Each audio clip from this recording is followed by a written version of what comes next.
Earlier, this is an idea that really took hold. Oh my God, I thought that was a bump. It's like, oh my God. I was actually getting on the subway. It was so disgusting. I was getting on the subway this morning, and a rat this big ran right by the turnstiles, and this is the second time it happened. So I saw that thing coming. I was like, oh, New York City. Yeah.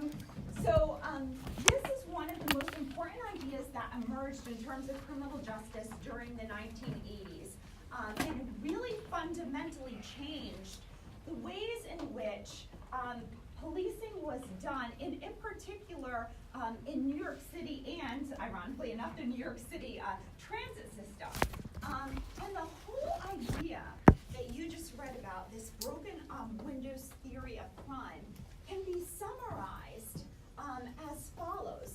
The idea is that if we reduce petty crime, like things that we normally don't arrest people for example, public urination, littering, okay? If we actually go ahead and start being more aggressive in terms of reducing petty crime, that will have two fundamental effects. The first effect is that it will signal that the community cares about its own well-being. So if we reduce the amount of litter people are throwing on the ground, if we stop public urination, if we stop people from jumping the turnstiles in the subway station, that is going to create a community-wide signal that people care about the community and they care that it's well-maintained and well-ordered. And what that will do ultimately is create another important result. And that important result is that other major crime, like stealing, like assault, other major crime will stop, and other forms of disorder will stop too.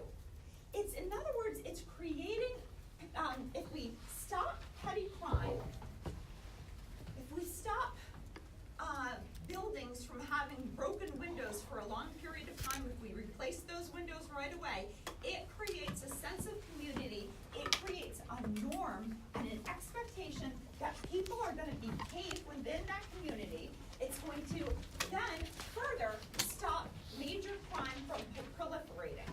So if we stop it at this minor petty crime level, we'll ultimately send a signal that we care, and then major crime and other type of disorder will stop. Okay?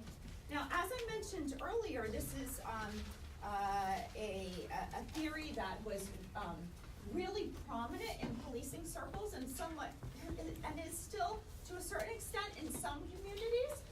It's fallen out of favor in a lot of other communities because people thought that there was a disproportionate impact of reducing petty crime, and that minorities were being disproportionately penalized for committing these petty crimes in comparison to white people.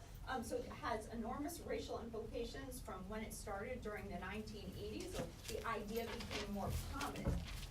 But it's really, I think, an interesting idea about crime, and again, one that's still well discussed and very well debated in criminal justice circles today. And what I'd like to talk to you a little bit about now for the remainder of class is just how we might go about testing this theory to see if it holds water. And this is sort of the fun part of social science, where we actually can conduct experiments to see whether or not this theory holds water, whether or not there's evidence or data that supports this theory. So there were a series of 5 experiments that were conducted by academics Kaiser, Lindenberg, and Steg. That's S-T-E-G. Kaiser, Lindenberg, and Steg. And this was published in 2008. The results of their experiments were, I believe that they were published in a journal called Science, okay, which is a very important and well-known publication. And what they really were trying to figure out was if they could present people with a situation where disorder was accepted versus a situation where disorder was not accepted, would there be two different types of they were looking at human behavior. So their idea was, let's create an environment that's very ordered, well kept, well ordered, and then let's create an environment where there's a lot of disorder, and let's observe how people behave in each of those two environments. And if the broken windows theory of crime holds, what should we expect in those two different scenarios? In the situation where people are presented with a really well-ordered environment, are they likely to engage in bad behavior? According to the broken windows theory of crime? No, right? If they see order all around them, they're not likely to engage in bad behavior. However, if they're presented with an environment that's disordered, okay, that somehow is, we see a lot of disorder, however defined, according to the broken windows theory of crime, are we likely to see them engaging in bad behavior or good behavior? One of two answers. I can't hear anything. So we just said, if people are, the broken windows theory of crime basically says that people respond to their environment. If we have a very well-maintained environment with no petty crime being conducted at all, people are going to understand that we care about our community, and there will be a reinforcing effect that people won't engage in other bad behavior.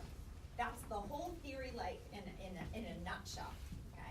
So these scholars said, okay, what we're going to try to do is we're going to create an environment where there's a lot of order and people sort of know what's expected of them. And then we're going to create an environment where there's a lot of disorder. And then we're going to see whether people behave well or not in each of those two environments. So if the environment is well maintained and everything looks like it's in place, are people likely to behave in good ways or bad ways? Yeah, so if people are faced with a well-ordered environment where people aren't breaking laws and everything seems fully well put together, are they likely to continue that good behavior? Yeah. Yes, right? If people are put in an environment where there's a lot of disorder and lawlessness, are people likely to engage in good behavior or continue that bad behavior? Continue that bad behavior, right? So these were the 5 experiments that attempted to test that idea. The first one that they did was they set up they went into an alleyway, and they went into an alleyway where people parked their bikes, okay? And what they did is like candid camera. They observed what people did from a secret location or a camera. So they weren't there actually observing. And they saw in this alleyway where bikes are parked, and they put up a no graffiti sign, okay? A no graffiti sign. And then they put pamphlets on all of the bikes that were parked there. It's just from a fake store, like, come to our sale, okay? Then they compared 2 situations. First of all, they had created a situation where there was no graffiti at all in the alleyway. And then they observed what people did when they went back to their bikes and saw this pamphlet on their car. In the alleyway without graffiti, or the environment where people were paying attention to the sign, only 33% of people littered. Okay? Only 33% of people, I'm sorry, this should be like 66 or so. Not all of these, yeah, I think this should be 67. So the alleyway without graffiti, 33% of people littered. They took the pamphlet off of their bike and they threw it on the ground. Okay. Then they went into the alleyway and they covered it with graffiti. Okay. They covered it with graffiti. And what did they find? They found that 67% of people, when faced with those circumstances, took the pamphlet off of their bike and threw it on the ground. Okay. So in this case, does the broken windows theory hold? Yeah. Right? People faced with a more disordered environment did worse things. Okay?